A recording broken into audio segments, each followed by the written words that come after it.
برضو سياده النائب مصطفى بكري راي ان الداخليه عمرها ما تعمل حاجه ضد مصر، انما هو شايف ان الداخليه هي اللي هتضيع مصر. دول رايي. مش وزاره الداخليه، وزير الداخليه. انت يعني منشن. ايوه، هي لوفتهانزا بتقوم الساعه 4. وزاره الداخليه. انا باشيد برجال وزاره الداخليه 4 ولسه كنت بشكر فيهم في المجلس الاسبوع اللي فات.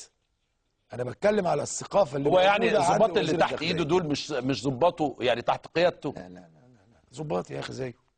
ووزاره الداخليه مليانه رجاله ومليانه ضباط زي الفل وناس محترمه كتير. هو احنا بنقول حاجه؟ انا بقول ده ادى اللي عنده كفايه عليه كده، يتوكل على الله، لان هو بيسحب من رصيد الرئيس مبارك شخصيا. انت عارف طبعا انه في مصر كل ما بتهاجم وزير بيقعد اكتر. يقعد ماشي، وان شاء الله يورث ابنه كمان. هي شغلانه. مين ده اللي يورث ابنه؟ وزير الداخليه. هي شغلانه ما يجي.